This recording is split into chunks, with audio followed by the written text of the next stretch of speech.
وقل جاء الحق وزهق الباطل إن الباطل كان زهوقا صدق الله العظيم وقال رسول الله صلى الله عليه وسلم الجهاد ماض إلى يوم القيامة أو كما قال عليه الصلاة والسلام محترم সভাপতি মুআজ্জাজ মুকাররম হযরত উলামায়ে কেরাম সমবেত বেরাদরান ইসলাম উলামায়ে কেরামের জবান থেকে আপনারা আজকের এই মাহফিলে আলোচনা শুনেছেন। বর্তমান সময়ে বাংলাদেশে ইসলামী সম্মেলন আর ওয়াজ মাহফিলের সিজন, গ্রামে গঞ্জে সর্বত্র আমার জানা মতে গোটা বাংলাদেশে প্রায় 3.5 থেকে 4,000 মাহফিল প্রতি রাত্রে হয়। প্রত্যেকটি মাহফিলে হাজার হাজার, কোন কোন মাহফিলে লাখের উপরে মানুষ, এবং এই দিনই মাহফিলে কোন জায়গায় কোন মানুষকে একটি টাকা পয়সা খরচ করে আনতে হয় না। নিজ উদ্যোগে স্বইচ্ছায় উলামায়ে কেরামের জবান থেকে দ্বীনের আলোচনা শোনার জন্য, আল্লাহকে রাজি খুশি করার জন্য, রাসূলুল্লাহ সাল্লাল্লাহু আলাইহি ওয়াসাল্লামের প্রেম ও ভালোবাসার নিদর্শন হিসাবে মানুষগুলি পঙ্গপালের মতো ইসলামী সম্মেলনে যোগদান করে। বর্তমান পৃথিবীর মানচিত্রে 58টি মুসলিম দেশ, এর মধ্যে মিডল ইস্টের অনেক দেশ 100% মুসলমান। কিন্তু গোটা পৃথিবীতে আজকে আমার মাতৃভূমি বাংলাদেশ দীর্ঘদিন যাবৎ এই প্রমাণ করেছেন গোটা পৃথিবীতে সবচাইতে ধর্মপ্রাণ মুসলমানের দেশ হল বাংলাদেশ। কারণ হচ্ছে এই দেশের মানুষ ইসলামকে মহব্বত করে, কোরআনকে মহব্বত করে, নায়েবে নবী আলিম উলামায়ে কেরামকে মহব্বত করে এবং ইসলামের জন্য নিজের জীবন বিলাইতে প্রস্তুত। সেই হিসাবে বাংলাদেশের মানুষ ইসলামী সম্মেলনের ওয়াজ মাহফিলে যোগদান করে বিদায় আজকের থেকে 65 বছর পূর্বে দিল্লির নিজামুদ্দিনে পৃথিবীর শ্রেষ্ঠ মুরব্বীরা ওখানে একত্রিত হয়ে পরামর্শ করেছেন গোটা বিশ্বব্যাপী পরিচালিত তাবলীগ জামাতের কেন্দ্রীয় একটি ইজতেমা কোথায় হতে পারে। সকলে মিলে পরামর্শ করে দিল্লির নিজামুদ্দিন থেকে ঘোষণা করেছেন সেটার জন্য 1 নম্বর জায়গা হল বাংলাদেশ। আজকে 62 বছর যাবৎ লক্ষ লক্ষ মানুষের অংশগ্রহণে পৃথিবীর দ্বিতীয় বৃহত্তম মুসলিম জামায়াত বাংলাদেশের ঢাকার নিকটে আপনাদের গাজীপুরের টঙ্গীতে অনুষ্ঠিত হয়। টঙ্গীর বিশ্ব ইজতেমা এর দ্বারা প্রমাণ করে আমরা ক্রিকেট খেলে বাংলাদেশের সুনাম অর্জন করি নাই, আমরা কোন গায়ক হিসাবে বাংলাদেশের সুনাম অর্জন করি নাই, আমরা গোটা পৃথিবীর ভিতরে বাংলাদেশকে আজকে 1 নম্বর স্থানে তুলে ধরেছি ইসলাম দিয়ে আর মুসলমান হিসাবে মাথা উঁচু করে। আজকের মিডিয়া প্রমাণ করেছে গোটা বিশ্বে ফ্রান্সে যখন আমার নবীর ব্যঙ্গচিত্র বের করেছেন, আমার নবীর ইজ্জতের উপর যখন আক্রমণ করেছেন, বিশ্বের 170 কোটি মুসলমানের অন্তরে ধাউ ধাউ করে যখন আগুন জ্বলছে, তখন গোটা বিশ্বের মিডিয়া প্রমাণ করেছে গোটা বিশ্বে আসমানের নিচে জমিনের উপরে সবচাইতে বেশি প্রতিবাদ যে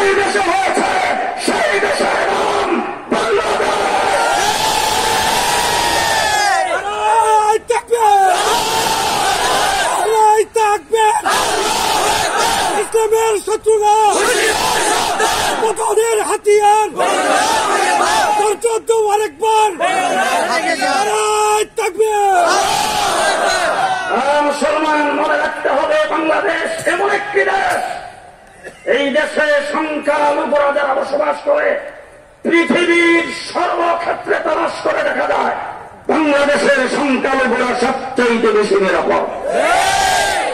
বাবরি মসজিদ ভাঙ্গার পরে আমরা কোন মন্দিরের গায়ে আক্রমণ করি নাই। আমরা সেই ইতিহাস সৃষ্টি করেছি। কাশ্মীরের মুসলমানের রক্ত যখন আমরা দেখেছি, বাংলাদেশে কোন হিন্দুর উপর আক্রমণ করে নাই। ঠিক না ঠিক? পূজা মণ্ডপে নির্দ্বিধায় পূজা করে মুসলমান তাদের দিকে তাকায় না। কোথাও যদি কোনো ব্যতিক্রম দেখে মুসলমানরা পাহারাদারি করে। ব্যবসা বাণিজ্যে বাজারে বন্দরে সহাবস্থান করে হিন্দু বৌদ্ধ খ্রিস্টানরা আমার দেশে কাহার দিকে কোনদিন আর চোখে মুসলমান তাকায় নাই। সাম্প্রদায়িক সম্প্রীতির দেশ হিসাবে বাংলাদেশ আজকে উজ্জ্বল দৃষ্টান্ত কায়েম করেছেন পৃথিবীর মানচিত্রে। আজকে কিছু সংখ্যক রোহিঙ্গা হিন্দু বৌদ্ধ খ্রিস্টান নাম দিয়ে বিরুদ্ধে যারা মশাল মিছিল বের করে তারা সাম্প্রদায়িক সম্প্রীতির শত্রু, বাংলাদেশের স্বাধীনতার শত্রু।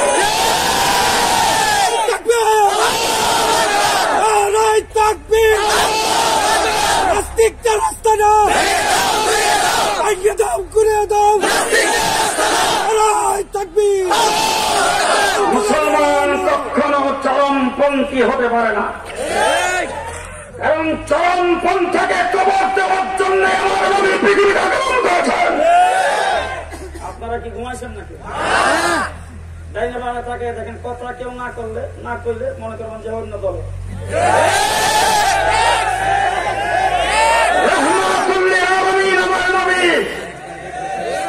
রহমত হিসাবে পৃথিবীতে আগমন করেছেন।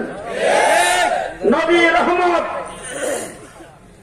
শুধু মানুষের জন্য রহমত নয়, জন্তু জানোয়ারের জন্য রহমত, আর পিপিলিকার জন্য রহমত। আমার রাসূল সাল্লাল্লাহু আলাইহি ওয়াসাল্লাম বলেছেন, প্রস্রাব করার সময় দেখবা কোন গর্ত আছে কিনা। যেখানে গর্ত সেখানে প্রস্রাব করবা না। তার কারণ হলো গর্তের ভিতরে কোন প্রাণী, কোন পোকা মাকড় বাস করতে পারে, তোমার প্রস্রাবে তার অসুবিধা হবে। নবী পোকা মাকড়ের জন্য রহমত। সাহাবায়ে কেরামকে নিয়ে রাসূল বসে আছেন, হঠাৎ করে কেউ উট আইসা রাসূলের দরবারে দাঁড়িয়েছেন। আল্লাহ নবী সাহাবায়ে কেরামকে বলতেছেন, উটের কথা তোমরা বুঝো? বলে না, হুজুর বুঝি না। উটটা আমাকে বলতেছেন তার মালিক তারে খাবার দেয় কম, বুঝা বহায় বেশি। হুজুর আকরাম সাল্লাল্লাহু আলাইহি ওয়াসাল্লাম মালিককে ডাইকা বলছেন, তুমি তাকে খাবার দিবা বেশি, বুঝা বহন করাইবা কম। আমার নবী উটেরও নবী, রাহমাতুল লিল আলামিন। রাসূল সাল্লাল্লাহু আলাইহি ওয়াসাল্লাম রাস্তা দিয়ে হেঁটে যাচ্ছেন, দেখেন গাছের সাথে একটা উটনি বাঁধা, একটা হরিণী বাঁধা। হুজুর আকরাম সাল্লাল্লাহু আলাইহি ওয়াসাল্লামকে দেখে, হরিণটা দেখে বলতেছে, হুজুর আমাকে একজন ব্যক্তি জঙ্গল থেকে শিকার করে নিয়ে আসছেন, কিন্তু আমার ছোট ছোট দুইটা বাচ্চা, ওই বাচ্চাগুলি আমার দুধ পান করে, নিজেরা কোনো কিছু খাইতে পারে না। ওই ছোট বাচ্চাগুলি বোধ হয় পেটের খিদায় কষ্ট পাচ্ছে, দুধ পান করতে পারছে না। এই জন্য হুজুর আপনি যদি সুপারিশ করে আমাকে একটু ছেড়ে দেন, তাইলে আমি আপনার কথা রাখবো, আবার এই জায়গায় বাচ্চাকে দুধ পান করাইবার পরে ফেরত আসবো। রাসূলুল্লাহ সাল্লাল্লাহু আলাইহি ওয়াসাল্লাম যিনি শিকারী, যিনি উট শিকার করেছেন, হরিণ শিকার করেছেন, তাকে ডেকে এনে বলছেন যে হরিণটা আমাকে বলছেন তাকে ছেড়ে দিলে আবার দুধ পান করে চলে আসবে। ওই মালিক হুজুরকে ডাক দিয়ে বলেন, জীবনে কোনোদিন হরিণ দেখছ? বান্দা রাখলে তো থাকে না, ছেড়ে দিলে আসবে কি হবে? কেমন রহমতের নবী দেখেন। আল্লাহর নবী ওই মালিককে ডাক দিয়ে বললেন, হরিণের জায়গায় আমি থাকলাম, হরিণের জায়গায় আমি থাকলাম, ছেড়ে দাও হরিণকে। রাসূল হরিণের জায়গায় দাঁড়ানো, হরিণ ছেড়ে দিয়েছেন। রাহমাতুল লিল আলামিন। কিছুক্ষণ পর আল্লাহর নবী দেখে বাচ্চা দুইটা সহ হরিণ দৌড়ে আসতেছে। হরিণটা কাছে এসে বলছেন, হুজুর যদি জঙ্গলে যাইয়া বাচ্চাগুলিকে দুধ পান করায় তাহলে আপনি দাঁড়িয়ে থাকতে কষ্ট হবে, রহমতের নবীকে কষ্ট দিতে রাজি হয়, জঙ্গলের বাচ্চাগুলি সহ নিয়ে আসছে। রাহমাতুল লিল আলামিনের রহমতি উম্মত। আমার নবী রাহমাতুল লিল আলামিন, আমরা রহমতি উম্মত। আমরা কাহার উপর আক্রমণ করি না, আমরা কাহার উপর জুলুম নির্যাতন করি না। আমরা শাপলা চত্বরে আল্লাহর নবীর ইজ্জত রক্ষার জন্য আগমন করেছি। আমাদের হাতে কোনো লাঠি সুতা ছিল না, হাতে ছিল ঠিক ঘুরে বলবেন ঠিক না ঠিক? আমাদের হাতে ছিল তসবিহ আর জায়নামাজ।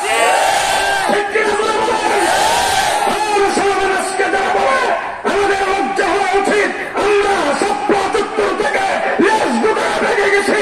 আমরা বলতে চাই লেজ গুঁড়া আমরা ভেঙে যাই নাই। তোমরা যে আক্রমণ করেছ তোমাদের লজ্জা হওয়া উচিত।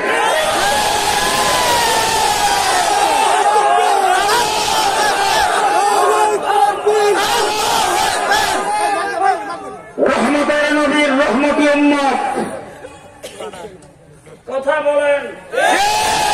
রহমতের নবীর রহমতি উম্মত, উম্মত যদি হয়ে থাকো জীবনে কোনদিন সন্ত্রাস করতে পারে না। আমার নবীকে মক্কা থেকে হিজরত করতে বাধ্য করেছেন মক্কাবাসীরা। এমন কোন নির্যাতন নাই যেটা রাসূলের উপর করে নাই, ঠিক না ঠিক? আল্লাহ নবী রাস্তা দিয়ে গেলে পথের রাস্তার মধ্যে কাটা বিছিয়ে দিত। রাসূল সাল্লাল্লাহু আলাইহি ওয়াসাল্লাম রাস্তা দিয়ে যাওয়ার সময় সারাদিন ময়লাগুলি বালতিতে টুকরিতে জমা করে রাখত। রাসূলকে দেখা মাত্র ময়লাগুলি রাসূলের উপরে ছিটিয়ে দিত। আমার নবীকে 4 বছর একাধারে গৃহবন্দী করে রেখেছেন। চতুর্দিক থেকে কোনো মানুষ রাসূলের সঙ্গে সাক্ষাৎ করতে দেয় নাই। হযরত আবু বকর সিদ্দিককে পিটাইতে পিটাইতে নাকের হাড্ডি ভেঙে তাকে 3 দিন পর্যন্ত অজ্ঞান করে রাখা হয়েছে। হযরত বেলালকে উত্তপ্ত বালির মধ্যে গলার মধ্যে রশি লাগিয়ে শেষ করানো হয়েছে। সেই পাথরের গরম পাথরের উপর বুকের উপর পাথর চাপা দিয়ে রাখা হয়েছে। এইরকম সাহাবায়ে কেরামকে আমার নবীকে নির্যাতনের পরে আল্লাহর নবী হিজরত করে মদিনায় চলে গেছেন। কিন্তু হুজুর কি কোনদিন মক্কায় গেছিলেন? যাই নাই। জি রাসূল সাল্লাল্লাহু আলাইহি ওয়াসাল্লাম তো মক্কায় থাকতে পারে নাই, সাহাবায়ে কেরাম থাকতে পারে নাই। কেউ যাইছে, কেউ যাইতেছে, তার বিবি রেখে দিয়েছেন, বাচ্চা রেখে দিয়েছেন, সম্পদগুলি সবগুলি রেখে দিয়েছেন, তার জামা কাপড় পর্যন্ত খুলে ফেলা হয়েছে। এরকম সাহাবায়ে কেরামের উপরে নির্যাতনের পরে রাসূল সাল্লাল্লাহু আলাইহি ওয়াসাল্লাম 6 বছর মদিনায় থাকার পরে আবার যখন মক্কায় উমরা করতে যাইতেছিল, রাস্তায় চলে হুদাইবিয়াতে বাধাপ্রাপ্ত হয়ে রাসূল ফেরত আসছেন। মক্কায় মাতৃভূমিতে রাসূল যাইতে পারে নাই। 8ম হিজরিতে 8 বছর বয়সে 8 বছরের মাথায় রাসূল 10,000 মধ্যে মুজাহিদ নিয়ে মক্কা শরীফে যাচ্ছেন। আমাদের মতো জি আমরা তো এখন স্লোগান দিব জেহাদ জেহাদ জেহাদ চাই। যখন জেহাদ শুরু হবে তখন বলবো হুজুররা চলেন, আমরা নাই। আমার নবীর সাথে 10,000 রাসূলের চোখের ইশারায় মক্কার মানুষগুলিকে মাটির সাথে মিশিয়ে দেবে। 10,000 মধ্যে মুজাহিদ রওনা হয়েছেন রাসূল মক্কার দিকে। মক্কা থেকে কয়েক কিলোমিটার দূরে রাসূল সাল্লাল্লাহু আলাইহি ওয়াসাল্লাম সন্ধ্যা সময় সেখানে যে অবস্থান গ্রহণ করেছেন, সকালবেলা মক্কা নগরীতে প্রবেশ করবে। আবু সুফিয়ান হুজুর আকরাম সাল্লাল্লাহু আলাইহি ওয়াসাল্লামের সম্পর্কে শ্বশুর। বদরের যুদ্ধের নেতৃত্ব দিয়েছেন, উহুদের যুদ্ধের নেতৃত্ব দিয়েছেন, খন্দকের যুদ্ধে বহুজাতিক বাহিনীর সেনাপতি আবু সুফিয়ান। মুসলমান যারা কাফেলার পাহারাদারি করতেছিলেন তাদের হাতে আবু সুফিয়ান গ্রেফতার। গ্রেফতার হওয়া মাত্র দেখেন আল্লাহর নবীর চাচা আব্বাস রাদিয়াল্লাহু তাআলা আনহুকে দেখা যায়। আবু সুফিয়ান যাদের হাতে গ্রেফতার হয়েছে তাদের হাত থেকে জোরে আওয়াজ করে বলেছেন, আবু সুফিয়ান, এই আব্বাস ভাই, আমি তোমার কাছে আমার জানের নিরাপত্তা চাই। হযরতে আব্বাস রাদিয়াল্লাহু তাআলা আনহু টান দিয়া হযরতে আব্বাসের ঘোড়ার উপরে তাকে সওয়ার করাইছেন। সওয়ার করে সামনের দিকে যাবেন, কেন পূর্ণ নিরাপত্তা দেওয়ার মালিক আল্লাহর নবী। যাওয়ার সময় মনে মনে ভাবতেছেন, যারাই সামনে পড়ে আমি আল্লাহর নবীর চাচা, আমার সাথে যখন আবু সুফিয়ানকে দেখবে তখন তারা কিছু বলবে না, আমি হাত দিয়ে ইশারা দিলেই যথেষ্ট। কিন্তু যদি উমরের সামনে পড়ি,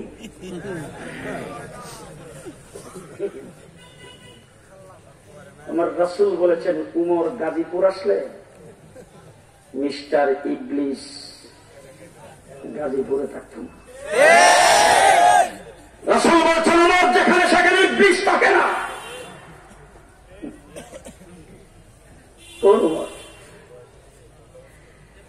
ওমর ইবনুল খাত্তাব ইসলাম কবুল করেছেন, ইসলামের 40 জন পুরা হয়েছে।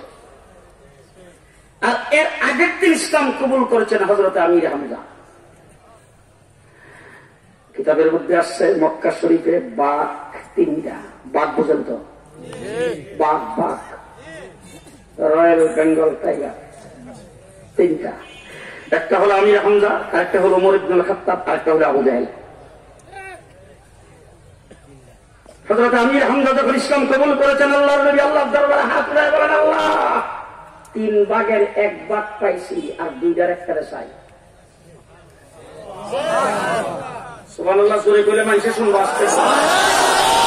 3 বাঘের 1টা পাইছি আর 2টার একটারে চাই। এই দিক দিয়ে আবু জাহেল যখন আমির হামজা ইসলাম কবুল করেছে তখন তার মাথা খারাপ। কই কে রাতের বেলা ডাকছে মিটিং, অ্যাসেম্বলি, সংসদ অধিবেশন। অধিবেশনে আবু জাহেল সিদ্ধান্ত করেছেন আর দেরি করা যায় না, গৃহবন্দী করে রাখলাম, খাবার দাবার সবকিছুকে বয়কট করে দিলাম। সবকিছু বয়কট করার পরও আমির হামজার মতো ব্যক্তি ইসলাম কবুল করেছেন। এইভাবে একের পর এক যদি করতে থাকে তাইলে গৃহবন্দী করে রেখে লাভি, তাকে দুনিয়ার থেকে একবারে বিদায় করে দিতে হবে। কোন ব্যক্তি আছে মুহাম্মদুর রাসূলুল্লাহর মাথা ডাকাইতে আইনা দেবে, তাকে 100 লাল উট পুরস্কার দেওয়া হবে। হযরত ওমর ইবনুল খাত্তাবকে সিদ্ধান্ত করে তলোয়ার দিয়ে পাঠাইছে। ওমর ইবনুল খাত্তাব চাইতেছে, ধপ আওয়াজ করে। রাস্তায় একজন মুসলমানের সঙ্গে সাক্ষাৎ। ওমর ইবনুল খাত্তাবকে দেখে জিজ্ঞেস করেছে, উমর কোথায় যাও? তো কথা বলিস না, মুহাম্মদ বিন আব্দুল্লাহর মাথা কাটতে যাই। উমর কিছুদিন আগে না তোমরাই তাকে as-সাদিকুল আমিন বলে উপাধি দিলা, আজকে তার মাথা কেটে আনতে যাও, কারণটা কি? ওমর ইবনুল খাত্তাব বলে, তার সাথে কোন দুশমনী নাই, দুশমনী হলো তার কোরআনের সাথে। কিসের সাথে দুশমনী? আজকেও গোটা পৃথিবীতে টুপি দাড়িওয়ালা পাগড়িওয়ালা মুসলমানের সাথে কোন দুশমনী নাই, দুশমনী হলো কোরআনী শাসনের সাথে। ঠিক না ঠিক? হুজুর মসজিদে থাকেন, মোল্লাদের মসজিদ পর্যন্ত, হুজুর মাদ্রাসায় থাকেন, হুজুর এখানে আপনি পাগড়ি মাথায় দেন, লম্বা জামা পরেন, এখান থেকে সুবহানাল্লাহর ফজিলত বয়ান করেন, আলহামদুলিল্লাহর ফজিলত বয়ান করেন, নামাজের ফজিলত বয়ান করেন, হুজুর এখানে আপনি সবকিছু করেন। আপনার মতো এত ইজ্জতওয়ালা মানুষ আর নাই। আইতে একবার সালাম, যাইতে একবার সালাম, আর হুজুরকে দেখা মাত্র হুজুর আপনার চেহারা দেখলে অন্তরটা ঠান্ডা হয়ে যায়। হুজুর আপনাকে না দেখলে সারাদিনের কাজকর্মই বেকার। সকালে একবার হুজুরকে দেখা যায়, বিকালে এসে হুজুরকে সালাম দেয়। যেই মসজিদের মিম্বরে বৈশা কোরআনী শাসনের কথা বলবে, নাস্তিকার মুরতাদদের কথা বলবে, সাথে সাথে মসজিদ কমিটি বৈশা বলে, কিরে আমাদের খতিব সাহেব জীবন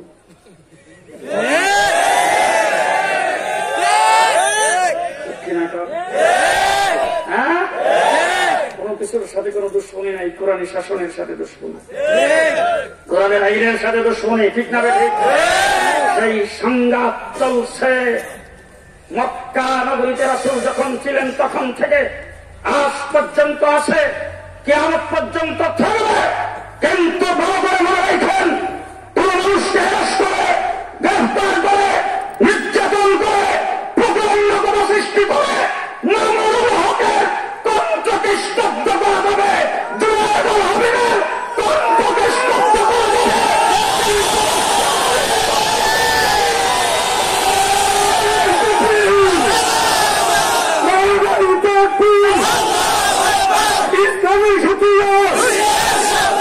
ইসলামের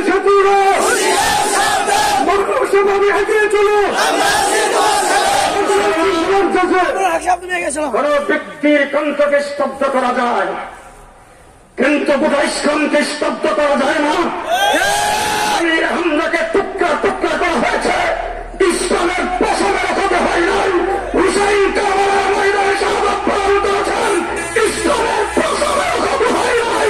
হেফাজতে ইসলাম 2013 সালে 17 রক্ত দিয়েছে, ইসলামের কিছুই হয় নাই।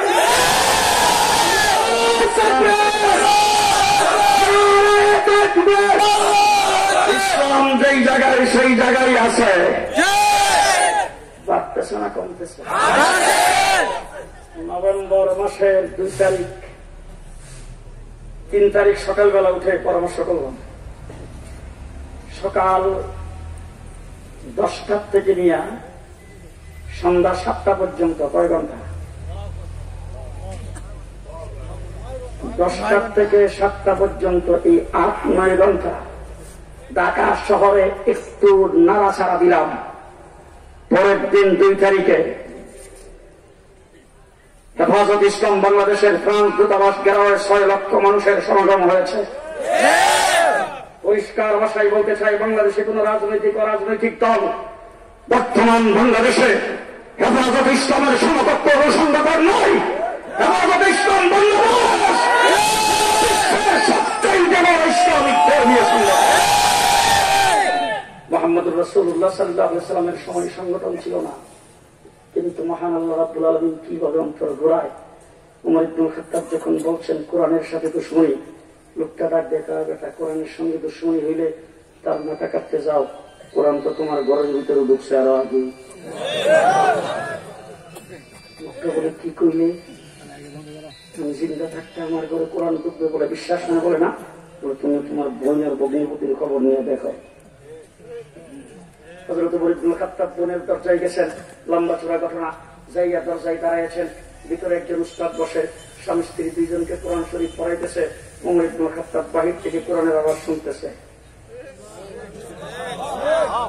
কান লাগায় শুনতেছে, কেমন লাগে কোরআন। নিউ ইয়র্কে, আমেরিকার নিউ ইয়র্ক, আসরের নামাজ পড়ে একটা ট্যাক্সিতে উঠছি, আমি এক প্রোগ্রামে যাব। ট্যাক্সির ড্রাইভার পাকিস্তানি টুপিদারিওয়ালা, তো তার গাড়িতে শেখ সুবাইসির তেলাওয়াত বাজতেছে। এমন সময় আমার মোবাইল আসছে, আমি মোবাইলটা রিসিভ করে ড্রাইভারকে ইশারা দিয়ে বললাম যে এটা একটু অফ করেন। ড্রাইভার পেছন দিকে আমার দিকে চোখ রাঙিয়ে তাকাইল। মোবাইল কানের দেখার কারণে আমারে মারে নাই, নাইলে মারত। পরে যখন আমি কথা বলে সারলাম, কথা শেষ করার পরে বললাম যে ঠিক আছে এবার চালান। ড্রাইভার আমাকে বলতেছেন, হুজুর একটা কথা অনুমতি দিয়ে বলতাম। বলে বলেন। আপনি যখন আমাকে নিষেধ করেছেন, আপনি টুপি পাগড়িওয়ালা একজন আলেম, আপনি আমার গাড়িতে উঠেছেন, এরপরে তেলাওয়াত বাজতেছে, আপনি যখন আমাকে বন্ধ করার কথা বলছেন, আমার খুব রাগ লাগছিল যে একজন আলেম হইয়া কোরআন তেলাওয়াত বন্ধ করার কথা বলে কেন। আর হুজুর রাগ গার পেছনে আরেকটা কারণ আছে। এই গতকাল আমার গাড়িতে একটা যুবক আর একটা যুবতী, দুটাই অর্ধমাথাল, ইংলিশ, দুটাই এইভাবে হাফ প্যান্ট পরা, অর্ধলঙ্গ, আমার গাড়িতে উঠছে। এবং যখন উঠছে, ওঠার সাথে সাথে আমি সব সময় যখন কাস্টমার না থাকে বা কোনো মুসলমান কাস্টমার উঠে, তখন আমি তেলাওয়াত শুনতে থাকি। হুজুর আমি নিজেও হাফেজ, তেলাওয়াত শুনি। এই তেলাওয়াত শুনতেছি, এমন সময় তারা যখন উঠছে, আমি এটা বন্ধ করে দিলাম। বন্ধ করে দেওয়ার সাথে সাথে বলতেছেন, তুমি কি বাজাইতেছিলা, এটা বাজাও। আমি বললাম যে এটা আমার ধর্মগ্রন্থ, আল্লাহ পাকের কালাম।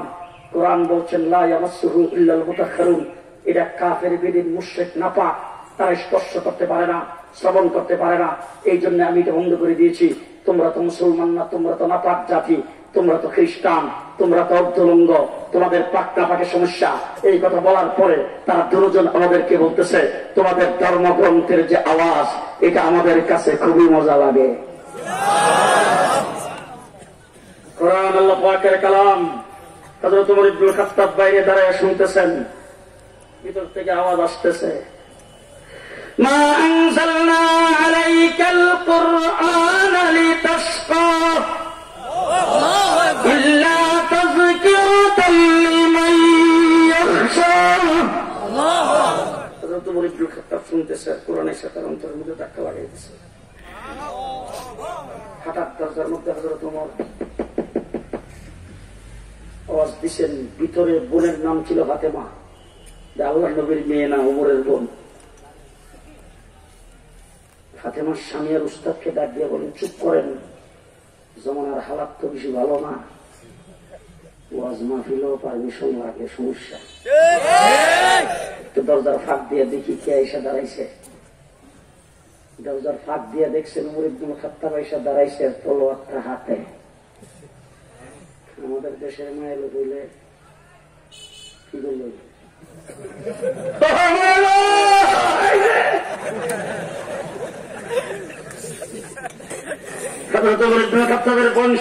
উস্তাদকে বলছেন আপনারা কোনদিকে লুকায়া যান, সর্বপ্রথম দরজাটা আমি খুলব, দেখি ভাই কি ব্যবহার করে। দরজা খুলছেন, ওমর ইবনে খাত্তাব ভিতরে প্রবেশ করেছেন, জিজ্ঞেস করেছেন কি করতেছিলে? ভাই আমি আমার স্বামীর ঘরে কি করতেছিলাম? এই সাবধানে কথা বলবে, বাহির থেকে সব শুনছি। ওমর ইবনে খাত্তাবের বোন বলতেছে, ভাই যদি শুনি না থাকো তাহলে জিজ্ঞাসা করে বুঝুই তো।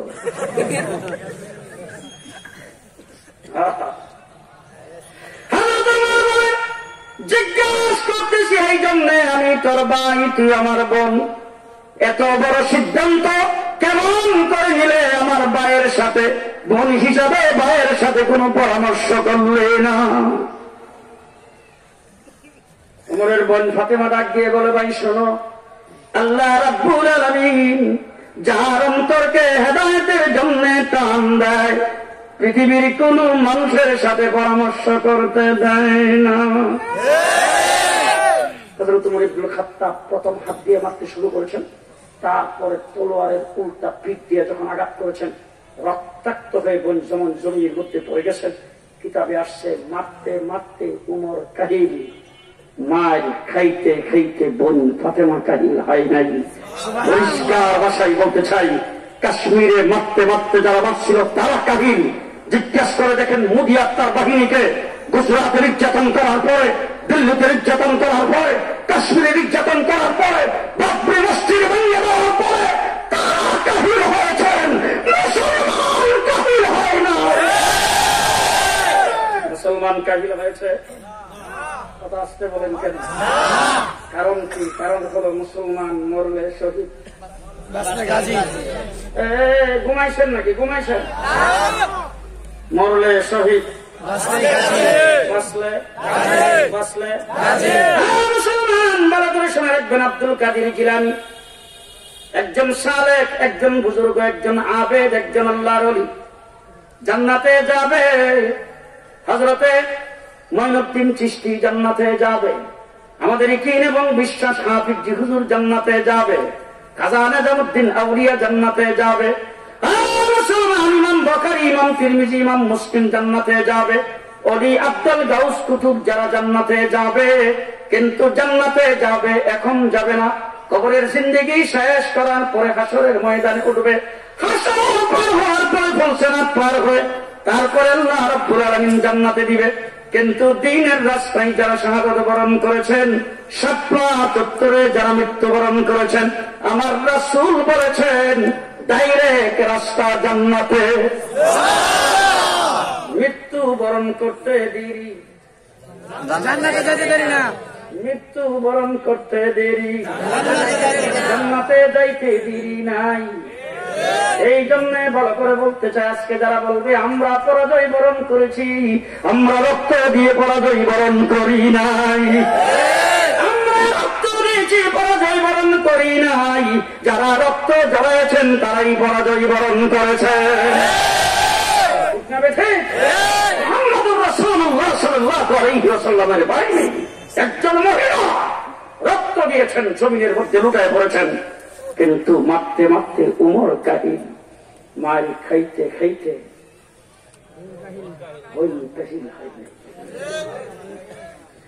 মুসলমান 19 বছর পর্যন্ত ট্রাম্পে, বুশে, ওবামাই মারছে। আফগানিস্তানের মুসলমানদেরকে 19 বছর মারছে।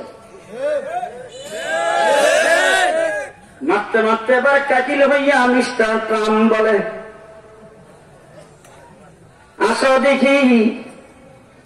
আসো দেখি কাতারের দোহাই তোমাদের সঙ্গে বসবো।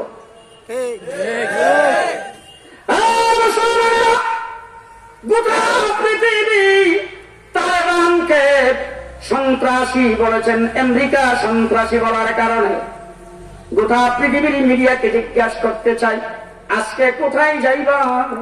আমেরিকাই তো বলেছেন তোমরা সন্ত্রাসী না।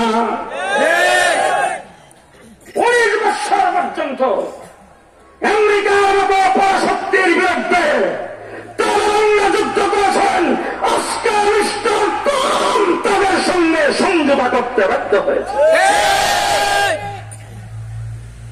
মারতে মারতে কাফের বিদিন মুশরিক কাহিল হয়ে যায়। মারে খাইতে খাইতে মুসলমান কাহিল হয় না। মুসলমান কাহিল হওয়ার কোন কারণ নাই। হযরতে ফাতেমা এইভাবে দুইটা চক্ষু দিয়ে তাকাই আছেন। হযরত ওমর ইবনে খাত্তাব ডাক দিয়ে কয়, কি এত মায়ের খাওয়ার পরও ওঠো না? হযরত ওমর ইবনে খাত্তাব ডাক দিয়ে কয়, ফাতেমা তুমি যেটা পড়তেছিলে থেকে আমার একটু দেখাইবা?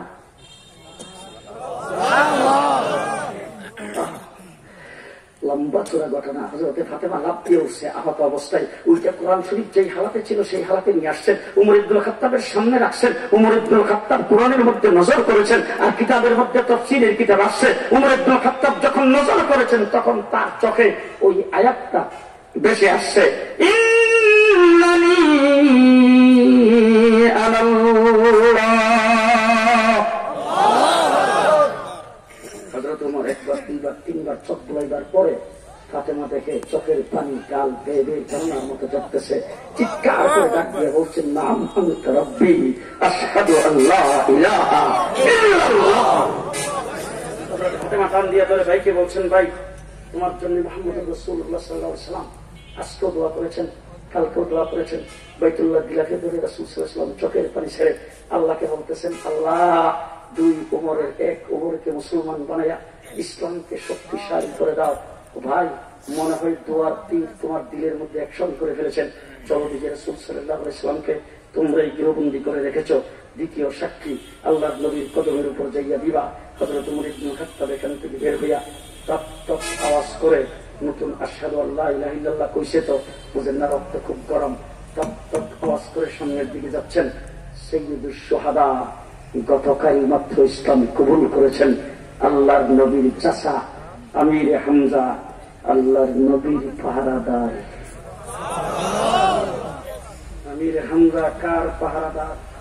আল্লাহর নবীর। কথা আসতে কম, আল্লাহর নবীর। নবী এখন আছে তো নাই? নবী আছে? নবী নাই, নবুয়ত আছে। নবী নাই, নবুয়ত আছে। জি অতীতের নবী দুনিয়ার থেকে গেছে, নবুয়ত গেছে। আমাদের নবী দুনিয়ার থেকে গেছে, নবুয়ত আছে। ঠিক না? এখন কি আপনার ইচ্ছা করলে নবীরে পাহারা দিতে পারবেন? নবীরে পাইবেন কো? পাহারা দিতে পাবেন কোথায়? নবীকে পাহারা দেওয়ার জন্য পাওয়া যাবে না। নবীর পাহারাদার ছিল হযরতে আমির হামজা। পরিষ্কার ভাষায় বলে যায়, মুসলমান বলে যদি দাবি করেন, মুসলমানের ঘরে যদি জন্মগ্রহণ করে থাকেন, আমির হামজা নবীর পাহারাদার ছিল। আমাদেরকে বিশ্বাস করতে হবে আমরা আল্লাহর নবীর দন্দন চরিত্র, ইসলামের পাহারাদার, আল্লাহ নবীর ইজ্জতের পাহারাদার, রাসূলের সুন্নাতের পাহারাদার।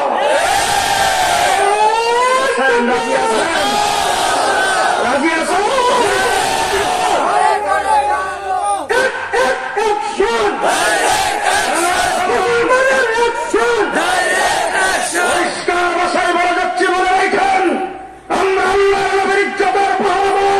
আল্লাহ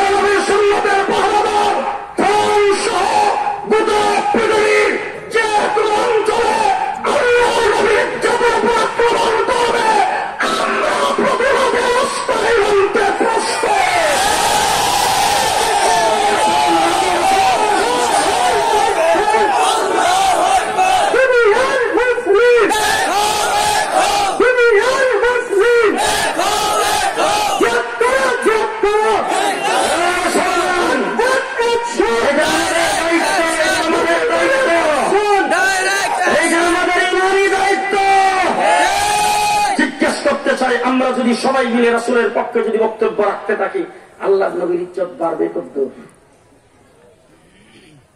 এক চুল পরিমাণও বাড়বে না, এক চুল পরিমাণও বাড়বে না। ফ্রান্স সহ গোটা পৃথিবীর 700 কোটি মানুষ মিলে যদি আমার রাসূলের ইজ্জতের উপর আক্রমণ করে, রাসূলের ইজ্জতের এক জর্রা পরিমাণও কমবে না। কারণ আল্লাহর হাবিবকে ইজ্জত দিয়েছেন কে? আল্লাহ। আস্তে করুন, কে দিয়েছেন?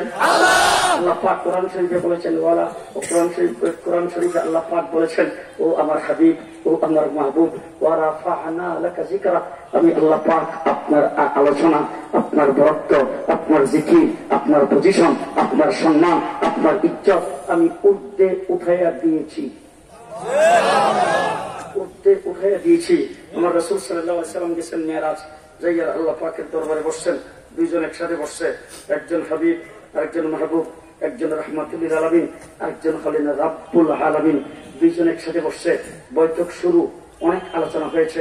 এর ভিতরে একটা আলোচনা হয়েছে, রাসূল সাল্লাল্লাহু আলাইহি ওয়াসাল্লাম আল্লাহকে বলছেন, আল্লাহ তুমি তো হযরত আদম আলাইহিস সালামকে বানাইছো সফিউল্লাহ, হযরত মূসাকে বানাইছো কালিমুল্লাহ, নূহ আলাইহিস সালামকে বানাইছো নাজিরুল্লাহ, ইব্রাহিমকে বানাইছো খলিলুল্লাহ, ঈসা আলাইহিস সালামকে বানাইছো রূহুল্লাহ। ও আল্লাহ তুমি তো হযরত ঈসা আলাইহিস সালামকে হাত দিয়ে ঘষা দিলে চোখ ভালো হয়ে যায়, মৃত্যু ব্যক্তিকে জিন্দা হওয়ার মুজিজা দান করেছো, হযরত মূসা আলাইহিস সালামকে লাঠি দান করেছো, ইব্রাহিম আলাইহিস সালামকে নমরুদের আগুন থেকে বাঁচাইছো, এটা তার জন্য মুজিজা। আমি যে তোমার হাবিব, আমার জন্য কি কি রাখছো? আমার জন্য বন্ধু বন্ধুর সাথে বসছে, বুঝেন নাই কারবার কি কি রাখছো? আল্লাহ রাব্বুল আলামিন বলেন, হাবিব আদম থেকে ঈসা পর্যন্ত যত নবী পৃথিবীতে আগমন করেছেন, সব নবীরে যা দিয়েছিলাম সবগুলি একত্রিত করে আপনার ঝুলিতে ঢেলে দিয়েছি। সব নবীরে যা দিছিলাম সবগুলি একত্রিত করে আপনার ঝুলিতে ঢেলে দিয়েছি। আপনি যদি তাকে দেখবেন, যত মুজিজা সমস্ত নবীকে দান করেছি, আপনাকে একাই এর চাইতে বেশি মুজিজা দান করেছি। অন্যান্য নবীদের মুজিজার হিসাব আছে, আপনার মুজিজার কোনো হিসাব নেই। বেহিসাব মুজিজা। বলে কিভাবে বেহিসাব মুজিজা? বলে আপনি চোখ দিয়ে উপরের দিকে তাকান, এটা হবে মুজিজা, সোজা হয়ে তাকান, এটা হবে মুজিজা, নিচ দিকে তাকান, এটা হবে মুজিজা, কথা বলবেন মুজিজা, জিহ্বা নাড়বেন মুজিজা, টুট নাড়া দিবেন মুজিজা, আঙ্গুল নাড়া দিবেন মুজিজা, হাত নাড়া দিবেন মুজিজা, ইশারা করবেন মুজিজা, চুপ করে থাকবেন মুজিজা, বসবেন মুজিজা, দাঁড়াইবেন মুজিজা, ঘুমাইবেন মুজিজা, হাঁটবেন মুজিজা, শরীর থেকে ঘাম বের হবে, ঘামটা মেশকে আম্বর চাইতে বেশি সুগন্ধি, মুখের থেকে থুতু বের হবে, থুতুটা মেশকে আম্বর চাইতে বেশি সুগন্ধি, আপনার শরীর থেকে ফুজালা অর্থাৎ প্রস্তাব পায়খানা বের হবে, সেটাও মেশকে আম্বর চাইতে বেশি সুগন্ধি হবে। ও আমার হাবিব, যত নবী পৃথিবীতে প্রেরণ করেছি সমস্ত নবীকে জান্নাতের মাটি দিয়ে বানাইছি, একা আপনাকে জান্নাতুল ফেরদাউসের মাটি দিয়ে বানাইছি। মুহাম্মদুর রাসূলুল্লাহ সাল্লাল্লাহু আলাইহি ওয়াসাল্লামকে আল্লাহ পাক জান্নাতুল ফেরদাউসের মাটি দিয়ে বানাইছে। ও আমার ভাইয়া, মানুষ যখন ইন্তেকাল করে তখন কবরে শোয়াইবার সময় আমরা একটা দোয়া পড়ি, মাটি দেওয়ার সময় একটা দোয়া পড়ি। এই দোয়াটা আপনারা জানা আছে? মিনহা খালাকনাকুম ওয়া ফিহা নুঈদুকুম ওয়া মিনহা নুখরিজুকুম তারাতান উখরা। এই দোয়া পড়েন কিনা? মাটি দেওয়ার সময় দোয়াটা কি দোয়া পড়েন? এই মাটির থেকেই তোমাকে পয়দা করা হয়েছে, সৃষ্টি করা হয়েছে, এই মাটিতেই আবার তোমাকে দাফন করা হচ্ছে, এই মাটি থেকেই তোমাকে আবার উঠানো হবে। যেইখান থেকে যেই মাটির দ্বারা আমাকে আপনাকে বানানো হয়েছে সেই মাটিতেই তাকে দাফন করা হয়। নবীকে আল্লাহ পাক জান্নাতের মাটির দ্বারা বানিয়েছে, এই জন্য নবী যেখানে দাফন হয়েছে সেই জায়গাটা জান্নাতুম মিন রিয়াজিল জান্নাহ।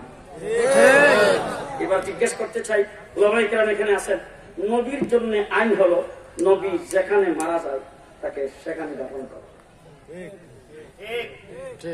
নবীর লাশ, কোন নবীর লাশ যেখানে মারা গিয়েছেন সেখান থেকে বের করে আবার লাশ ধোয়াইবার জন্য অন্য জায়গায় নিয়ে, এরপর আবার সেখান থেকে হাটুলা দিয়া জানাজার মাঠে নিয়ে, এরপরে কবরস্থানে নিয়ে দাফন, কোন নবীকে এরকম করা হয়নি। কোন নবীকে এরকম করা হয় নাই। সমস্ত নবী যেখানে মারা গেছেন সেখানে দাফন করা হয়েছে এবং সমস্ত নবীকে আল্লাহ পাক জান্নাতের মাটির দ্বারা বানিয়েছেন। এই জন্য যদি যেখানে মারা গেছেন এই জায়গাটা পাক ও পবিত্র, ওই পাক ও পবিত্র জান্নাতি মাটিতে নবীকে দাফন করা হয়েছে। আমার নবীকে যেখানে দাফন করা হয়েছে এই জায়গাটার নাম রওজাতুম মিন রিয়াজিল জান্নাহ। জান্নাত থেকে রাসূল তৈরি, জান্নাতের মাটিতে রাসূলকে দাফন করা হয়েছে। এবার জিজ্ঞেস করতে চাই, যদি কেউ কোনদিন কাদিয়ানীরা ফান মির্জা গোলাম আহমদ কাদিয়ানীর বংশধর, তাদেরকে পাইলে জিজ্ঞেস করবেন তোরা নবীরে দাফন করছ কই?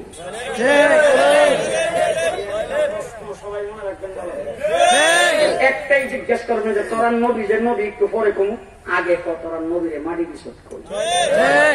যদি বলে যে মাটি দিছি নবীদের আইন অনুযায়ী যেখানে মারা গেছে সেখানে, তাইলে সে নবী কশ্চিন কালো হইতে পারে না। তার কারণ হলো কোন নবী পায়খানার মাটি দিয়ে আল্লাহ বানাই নাই।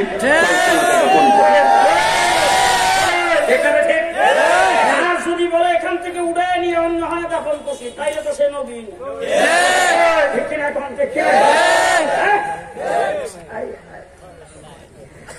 মুহাম্মদুর রাসূলুল্লাহ সাল্লাল্লাহু আলাইহি ওয়াসাল্লাম মেরাজে আল্লাহর সঙ্গে আলোচনা। হযরত ইব্রাহিম আলাইহিস সালামকে আগুনের মধ্যে নিক্ষেপ করেছেন নমরুদ, একটা পশমের মধ্যে শেখাও লাগে নাই, তাকে সেই মর্যাদা দান করেছি। হাবিব, আপনি হাত দিয়া রুটি বানাবেন, সেই রুটির গায়ে আগুনের শেখা লাগবে না। বিস্তারিত বললাম না। হযরত আনাস রাদিয়াল্লাহু তাআলা আনহু রাসূলকে দাওয়াত করে নিয়েছেন, দস্তরখান বিছাইছে মেহমানদের সামনে। মেহমানদেরকে নিয়েছেন, রাসূল না, মেহমানদের সামনে দস্তরখান বিছাইছে। বিছাইয়া দেখে দস্তরখানটার মধ্যে ময়লা। ওই ময়লা দস্তরখান দইরা চুলার ভিতরে নিক্ষেপ করে দিয়েছেন।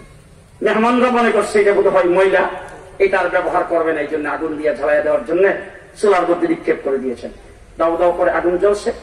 একটু পরে দস্তরখানটাকে ওখান থেকে উঠায়া ঝাড়া দিয়া মেহমানদের সামনে এসে বিছাইছেন। যখন সামনে বিছাইছে তখন দেখে ময়লার বংশ নাই, দস্তরখান একদম পরিষ্কার। আগুনে সব ময়লা খেয়ে ফেলছেন। দস্তরখানকে ধুইয়া মুইসা পরিষ্কার করে ইস্তারি করে আগুন থেকে বের করে দিয়েছে। মেহমানরা জিজ্ঞেস করতেছেন, আনাস, এই দস্তরখান কোথায় পাইলা? যেটা ফায়ার প্রুফ, ফায়ার প্রুফ দস্তরখান কোথায় থেকে পাইলা? আগুনের মধ্যে নিক্ষেপ করে দিয়েছ, আগুন তার ময়লাগুলি খেয়ে ফেলছেন। দস্তরখানের একটা সুতার মধ্যে আগুন লাগে নাই, এটা তুমি কোথায় থেকে পাইলা? যখন এই কথা বলছেন হযরত আনাস বলে, শোনো, আমি কোথা থেকে পাইলাম না, তোমরা যেই বাজার থেকে কাপড় কিনো আমিও তো সেই বাজারেই বাজার করি, ওখান থেকে কাপড় কিনি। আমার গায়ের যেই কাপড়, তোমার গায়ের যেই কাপড়, তোমার বাড়িতে কাপড়ের দস্তরখানটা যেই কাপড়ের, আমারটাও সেই কাপড়ের। বেশকমটা হলো আল্লাহর হাবিব একদিন আমার ঘরে দাওয়াত খাইতে আসছিলেন। রাসূল সাল্লাল্লাহু আলাইহি ওয়াসাল্লাম খাবার খাওয়ার পরে হুজুরের হাতটা এই দস্তরখান দিয়ে মুছছিলেন। মুছার পর থেকে যখনই দস্তরখানটা ময়লা হয় আগুনের মধ্যে নিক্ষেপ করে দেয়। আল্লাহর নবীর হাত লাগার কারণে আগুন দস্তরখানের একটা সুতাও জ্বালায় না। আল্লাহ পাক বলেন, ও হাবিব, আপনাকে তো সবকিছু দিয়েছি, সমস্ত নবীকে যা দিয়েছিলাম সবকিছু একত্রিত করে আপনাকে দিয়েছি। আপনাকে আমি আল্লাহ পাক কাউসার দান করেছি। আমরা তো সহজ বাংলায় বলি, ইন্না আতাইনাকাল কাউসার, হাউজে কাউসার আল্লাহর হাবিবকে আল্লাহ পাক দান করেছেন। উলামায়ে কেরাম এখানে আছেন। তাফসীরের কিতাবে কোন কোন তাফসীরে 42টা আইটেম কাউসারের লিখেছেন। কোন কোন তাফসীরে, অধিকাংশ তাফসীরে 33টা আইটেম লিখেছেন। মুহাম্মদুর রাসূলুল্লাহ সাল্লাল্লাহু আলাইহি ওয়াসাল্লামকে আল কাউসার মানে হলো অপরন্ত অগণিত নিয়ামতের ভান্ডার আমি আল্লাহ পাক আপনাকে দান করেছি। অগণিত নিয়ামতের ভান্ডার আমি আপনাকে দান করেছি। হাবিব, এত কিছু দেওয়ার পরে একটা জিনিস শুধু আমার মধ্যে আর আপনার মধ্যে আছে, কাউকে দেই নাই, কাউকে দেই নাই, শুধু আমার মধ্যে আর আপনার মধ্যে রয়েছে। আল্লাহর হাবিব বলেন, এটা কি? অন্য কোন নবীও পাই নাই, কেউ পাই নাই। বলে এটা কি? বলে এটা হলো পৃথিবীর সৃষ্টি লগ্ন থেকে শুরু করে একবার জান্নাত পর্যন্ত আমি কোনোদিন জুদা হব না। ও হাবিব মাহবুব, আমি আর আপনি একসাথে থাকবো, কোনোদিন জুদা হব না। কি অর্থ? আসমানি যত কিতাব নাযিল হয়েছে, সমস্ত কিতাবে যেখানে আল্লাহর নাম সেখানে নবী মুহাম্মদের নাম। কোরআনের ভিতরে যেখানে আতিউল্লাহ সেখানে আতিউর রাসূল। আযানের মধ্যে যেখানে আশহাদু আল্লা ইলাহা ইল্লাল্লাহ সেখানে আশহাদু আন্না মুহাম্মাদার রাসূলুল্লাহ। কবরে যেখানে বলা হবে মান রাব্বুকা সেখানে মান নবিয়ুকা। কথা কয় না?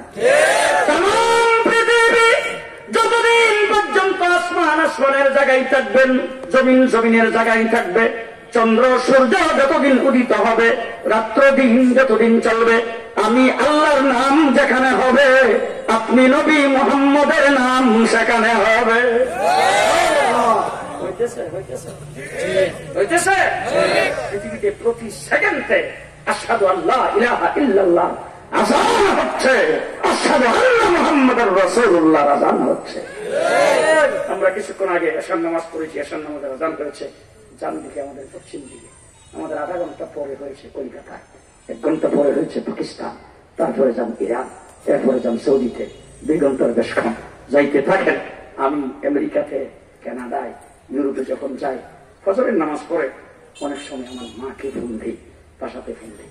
আমার মা জিজ্ঞেস করে, বাবা আমরা তো মাত্র মাগরিবের নামাজ পড়লাম, তুমি এখন ফোন দিলা কোথায় থেকে?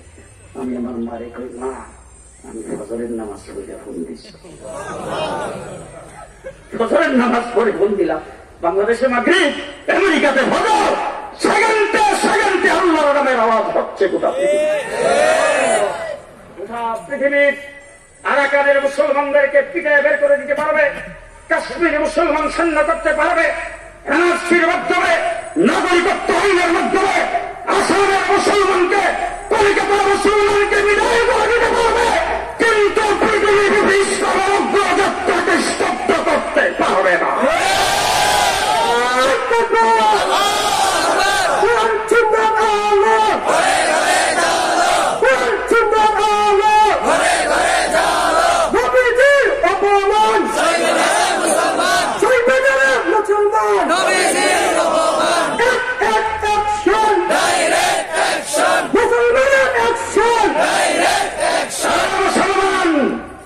হযরত ওমর ইবনে খাত্তাব দপ্তর করে যাচ্ছেন, পাহারাদারকে আমির হামজা নবীর পাহারাদার।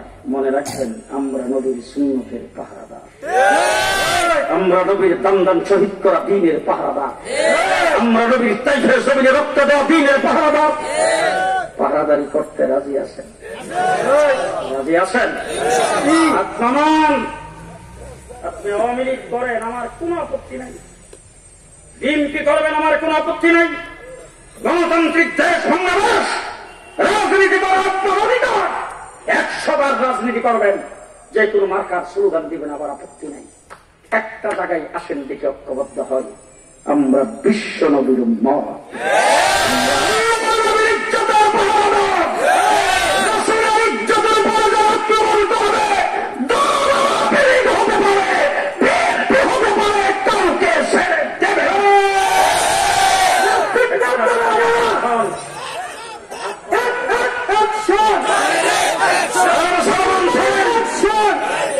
আল্লাহর নবীর পাহারাদার হযরত আমির হামজা, সাহাবায়ে কেরাম যখন দেখছেন ওমর ইবনে খাত্তাব তত্তর করে যাইতেছে, সাহাবায়ে কেরাম এইভাবে কাঁপতে শুরু করছেন। ওমর ইবনে খাত্তাব ভয় পেয়ে কোনো লাভ নাই, সমান সমান। হযরত আমির হামজা তো ভয় পেয়ে লাভ নাই, সমান সমান আইতে দাও। আরে হে সেই জঙ্গলের বাঘ, আমিও তো সেই জঙ্গল দিব। কথা কয় না? ঠিক আছে, ঠিক। আজকে যারা বলে আমাদের গার মটকে দিবে, এদের কি হাত 3টা? হাতের উপর দিকে আঙ্গুল 7টা, এদেরও 2টা হাত, তোমাদেরও 2টা হাত। গার মটকে দিবা, এত সহজ না, এত সহজ না। আমরা বাংলাদেশে বন্যার পানিতে ভেসে আসি না। তুমি যেই দেশের নাগরিক, আমরাও সেই দেশের। যেই দাম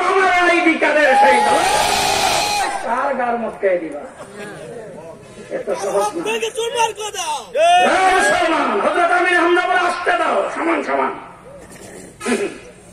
যখন কাছে গেছে হযরত আমির হামজা তলোয়ারটা বাইর করে ডাকতে, ওমর এটা দরবারে নবুয়ত, লা তারফাউ আসওয়াতাকুম ফাওকা সাওতিন নবী, আল্লাহর নবীর দরবারে জোরে আওয়াজ করা নিষেধ। সাবধান, বেয়াদবানা বাপ নিয়ে আসবা, আমার চিনো তো। ঘুমাইছেন বলো, বরিশালের লোকজন যদি রাগ হয় তাহলে দেখেন কি কয়, মরে সেন মরে সেন। হযরত আমির হামজা ডাক দিয়ে কয়, ভাই উমর আমার চিনোস তো? সাবধান। হযরত ওমর ইবনে খাত্তাব বাহিরে খাড়া, আল্লাহর নবী ডাক দিয়ে কয়, ওমর আসছে, দরজা খোলো। দরজা খুলছেন, ওমর ভিতরে প্রবেশ করেছেন। রাসূল জিজ্ঞেস করে, ওমর এই অবেলা কি মনে করে আসলা?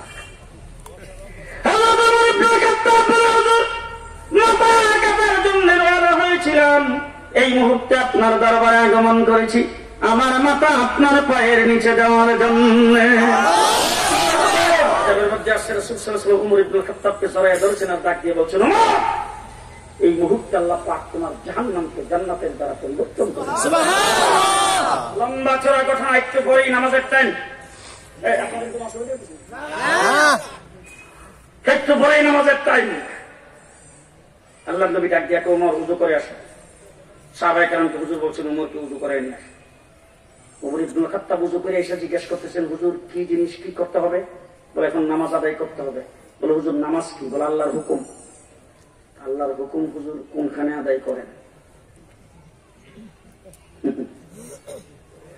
হুজুর আকরাম সাল্লাল্লাহু আলাইহি ওয়াসাল্লাম, আমরা তো এখানে আদায় করি, কারণ তোমরাই তো আমরা গৃহবন্দী করে রাখছো, এটা আর করেনি, আমরা তো এখানে নামাজ আদায় করি। হযরত ওমর কে, হুজুর এতদিন তো এখানে করতেন, এখন কোথায় করবেন? বাঙালি, এতদিন তো এখানে আদায় করতেন, এখন কোথায় করবেন? হুজুর বলেন, আমরা তো এখানেই জামাতের প্রস্তুতি নিচ্ছি। হযরত ওমর ইবনে খাত্তাব, হুজুর জিনিসটাই তো বুঝলাম না, এতদিন আমি আপনার দলে ছিলাম না, নামাজ আপনি এখানে আদায় করছেন, এখন আমি আপনার দলে আসছি, এখনো যদি নামাজ এইখানে আদায় করেন, আমি আসার না আসা তো সমান।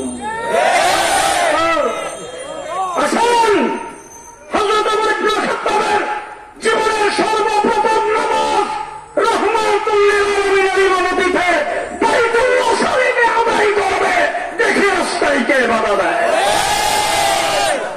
সেই ওমর তপ করে বাইতুল্লাহর সামনে যায়, আবু জাহেল সাহেবকে ডাক যায়, বলেন, আবু জাহেল সাহেব। কিতাবের মধ্যে লেখছে, আবু জাহেল তার সঙ্গী সাথীদেরকে ডাক দিয়ে বলছেন, চুপ কর চুপ কর, মনে হয় মাথা রাখে লইছে। হযরত ওমর ডাক দিয়ে বলতেছেন, আবু জাহেল, উতবা, সাইবা, আবু লাহাব, ভালো করে শুনে রাখো, আমি ওমর ইবনে খাত্তাব বলছি, এতদিন তোদের দলে ছিলাম, এই মুহূর্ত থেকে ওমর ইবনে খাত্তাব রাহমাতুল লিল আলামিনের গোলাম। আসতেছে বাইতুল্লাহ শরীফে নামাজ আদায় করার জন্য। আমি ওমর সিদ্ধান্ত গ্রহণ করেছি, জীবনের সর্বপ্রথম নামাজ রাহমাতুল লিল আলামিনের ইমামতিতে জামাতের সাথে বাইতুল্লাহ শরীফে আদায় করব। যদি কেউ চাও রাস্তায় বাধা দিবে, বেগমের কাছ থেকে বিদায় নিয়ে আইস। সেই ওমর যদি সামনে পড়ে, বাধা মানব? হ্যাঁ, কিসের আব্বাস আর কিসের কি? হযরতে আব্বাস বলেন, ওমর যদি সামনে পড়ে কি উপায়? কথাটা খালি ভাবতেছে, এমন সময় দেখলো ওমর সামনে। ওমর ইবনে খাত্তাব দেখতে ফাইসি রে, কইয়া দৌড় দিয়ে তলোয়ারটা হাতে আসিল না, এই জন্য একটু দেরি হয়েছে, একটু দৌড়টা গেছে তাবুর ভিতরে তলোয়ার আনতে। হযরতে আব্বাস ঘোড়া দৌড়াইয়া দ্রুত গতিতে রাসূলের সামনে যায় পড়ছে। আল্লাহর নবীকে ডাক দিয়ে বলছে, হুজুর আমি হযরতে আবু সুফিয়ানকে আমি আমান দিয়ে আপনার দরবারে আনছি। যেই খুশি পেছন দিক থেকে হযরত ওমর ইবনে খাত্তাব ডাক দিয়ে, হুজুর রিমান্ডে নিলে সময় নষ্ট, এসব করে লাভ নাই, তলোয়ারটা হাতে আছে, সাইরা দেন। রিমান্ডে নিলে সময় নষ্ট, খামাটা রিমান্ডে নিয়ে লাভ নাই, তলোয়ারটা হাতে আছে, সাইরা দেন। আল্লাহ নবী ডাক দিয়ে, আমার চাচা আমান দিছে, এই ব্যাপারে তোমার কি মত? হযরত ওমর মাথাটা নিচের দিকে দিয়ে বলেন, হুজুর আমার বাবা খাত্তাব ইসলাম কবুল করলে আমি যে খুশি হইতাম, আপনার চাচা আব্বাস ইসলাম কবুল করার কারণে এর চাইতে বেশি খুশি হয়েছে। লম্বা হয়ে গেছে,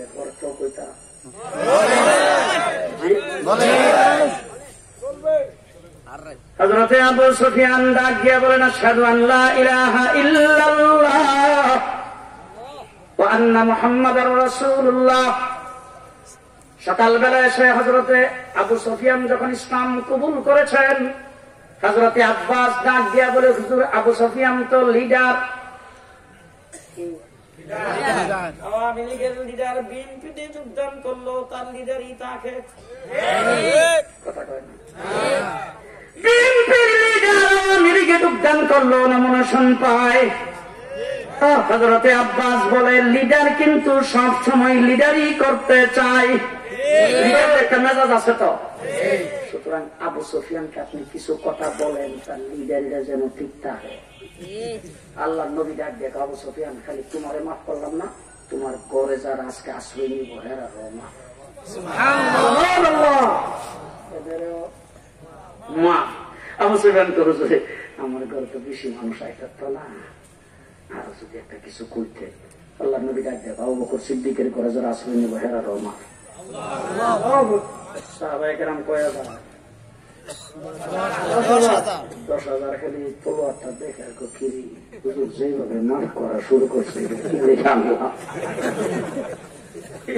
মাফ করতে করতে আবার সবাই মাফ করে যেত, দুইটা থামাইয়া তো এরা হুমা করেছে, কাজে লাগবে কোনো জায়গা হয় নাই।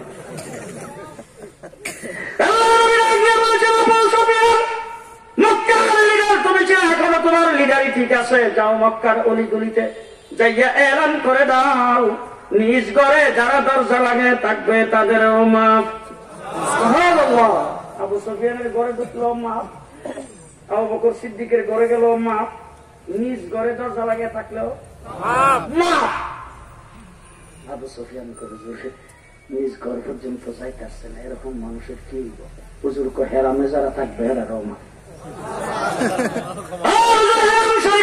মাফ করে দিয়েছেন, ঘরে ঢুকলে মাফ করে দিয়েছেন, রাস্তাঘাটে যারা দৌড়াদৌড়ি করবে তাদের কি অবস্থা হবে? আল্লাহর নবী ডাক দিয়ে বলেন, রাস্তায় যারা থাকবে, তলোয়ার যদি হাতে না থাকে, যুদ্ধের যদি কোনো প্রস্তুতি না থাকে, সেই ব্যক্তিকেও মাফ করে দিলাম। সাধারণ ক্ষমা ঘোষণা করে শেষ কথা আপনাদের সামনে বলতেছি, ভালো করে মনে রাখেন, খুব ভালো করে শুনবেন, আমার দিকে তাকান। মুসলমান, সাধারণ ক্ষমা ঘোষণা করে যারা নির্যাতনের স্টিম রোলার চালাইছেন, যারা হযরতে বেলালকে পাথরের চাপা দিয়েছেন, যারা আবু বকর সিদ্দিক উমরের উপর আক্রমণ করেছেন, আল্লাহর নবীর রাস্তায় যারা কাঁটা বিছিয়েছেন, হুজুরের গায়ে যারা পাথর মেরেছেন, রাসূল সবাইকে মাফ করে দিয়েছেন। সাধারণ ক্ষমা ঘোষণা করে রাসূল মক্কায় প্রবেশ করেছেন। আপনারা যারা বর্তমানে হজ করতে যান, উমরা করতে যান, মক্কায় প্রবেশ করার পরে, বাইতুল্লাহ শরীফে যাওয়ার পরে সর্বপ্রথম কাজ হলো 7টা তাওয়াফ করা। 7টা তাওয়াফ করা। আমার নবীও যাইয়া সেখানে 7টা তাওয়াফ করেছেন। উলামায়ে কেরামকে সাক্ষী রেখে বলে যাচ্ছি, বুখারী শরীফ খুলে দেখেন, সমস্ত হাদিসের কিতাব খুলে দেখেন, রাসূলের সিরাতের কিতাব খুলে দেখেন, সব জায়গায় সহিহ হাদিসের দ্বারা প্রমাণিত হচ্ছে, সব তাওয়াফের ভিতরে 360 ফুট মূর্তি ভেঙে মক্কা শরীফ থেকে উজাড় করে দিয়েছে। তাওয়াফ করাটা কি ইবাদত না? তাওয়াফ করা ইবাদত। সেই ইবাদতের ভিতরে রাসূল কি করেছেন?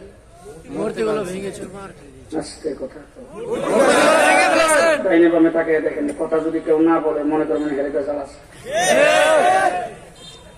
রাসূল মক্কায় প্রবেশ করে সবাইকে মাফ করে দিয়েছেন, কিন্তু মূর্তি মাফ করে নাই।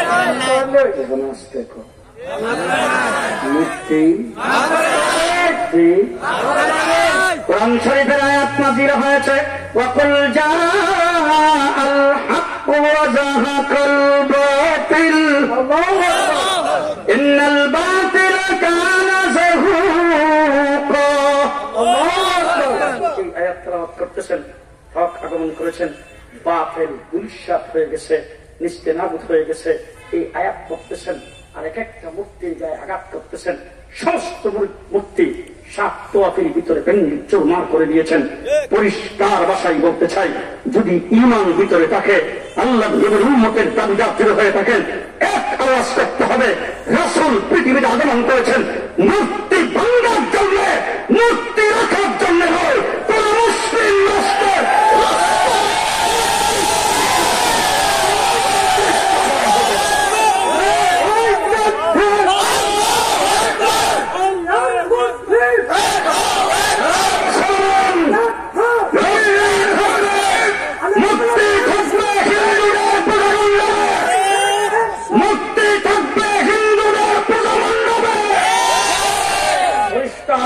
বলতে চাই, 500 মূর্তিও যদি একটা পূজা মণ্ডপে লাগে পূজা করে, আমরা ফিরাও তাকাবো না।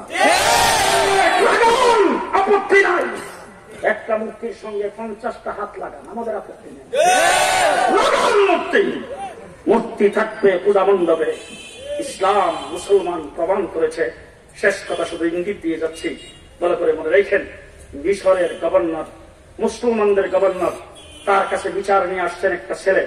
আয়েশা বলছেন, যখন মিশর মুসলমানদের হাতে যখন আসে, যখন মুসলমান বিজয় হয়েছে, তখন সমস্ত মূর্তিগুলি যখন ভেঙে দিচ্ছেন, একটা মূর্তি ভাঙার জন্য যাওয়ার পরে সমস্ত খ্রিস্টানরা এসে বলতেছেন, আমিরুল মুমিনিন, খলিফাতুল মুসলিমিনের প্রতিনিধি, মুসলিম রাষ্ট্রের গভর্নর, আপনাদের কাছে আমার একটা আবেদন। এই আবেদন হলো, এই মূর্তিটা আমরা পূজা করি, সুতরাং এই মূর্তিটাকে রেখে দেন। মুসলমানদের গভর্নর বলছেন, ঠিক আছে, যেই মূর্তির পূজা করে সেটা ভাঙা যাবে না। মূর্তি আছে, পূজা করতেছে। হঠাৎ করে মুসলিম গভর্নরের কাছে বিচারে নিয়ে আসছেন একটা ছেলে। আয়েশা বলতেছেন, আপনি হলেন মুসলিম রাষ্ট্রের গভর্নর, আমরা এই রাষ্ট্রের নাগরিক, আমাদের জান মাল ইজ্জত আব্দুল হেফাজতের দায়িত্ব আপনার। বলে, হ আমার। তাইলে আপনার যদি হয়ে থাকে, আমার মূর্তির নাকটাকে যেন ভেঙে ফেলছেন। রাতের অন্ধকারে এই নাক ভাঙ্গা মূর্তির পূজা আমরা করতে পারবো না। বিচার প্রার্থী হলাম, কে মূর্তির নাক ভাঙছে এটা তদন্ত করে বের করে বিচার করেন। মুসলিম রাষ্ট্রের গভর্নর 3 দিনের সময় নিয়েছেন, গোয়েন্দা বাহিনী লাগাইছেন, তন্ন তন্ন করে তালাশ করে বের করতে পারে নাই কে মুসলমানের, কে এই মূর্তির নাক ভাঙছে। 3 দিন পরে যখন ওই ছেলে আসছে, আসার পরে মুসলিম রাষ্ট্রের গভর্নর শুনেন, কার নাম ইসলাম, ইসলাম কি বলে ভালো করে শুনে রেখেন। মুসলিম রাষ্ট্রের গভর্নর ওই ছেলেটাকে বলতেছেন, বাবা শোনো, আমি রাষ্ট্রের গভর্নর, আমার হিন্দু মুসলমান যারাই দেশে বসবাস করে, বিধর্মী হোক, তাদের জান মাল ইজ্জতের হেফাজতের দায়িত্ব আমার। সুতরাং একজন নাগরিক হিসাবে মুসলমানের জান মালের দায়িত্ব যেমন আমার, তোমার একজন নাগরিক হিসাবে জান মাল ইজ্জত এবং হেফাজতের দায়িত্ব আমার। সুতরাং আমি তোমার এই মূর্তির হেফাজতের দায়িত্বশীল। কিন্তু আমি পারলাম না হেফাজত করতে। 3 দিন তদন্ত নিয়ে কে নাক ভাঙছে সেটাও বের করতে পারলাম না। এই জন্য ছুরিটা হাতে নাও, তোমার মূর্তির নাক যতটুক ভাঙছে এতটুক আমার নাকটা কেটে ফেলাও। ইসলাম মূর্তি ধর্ম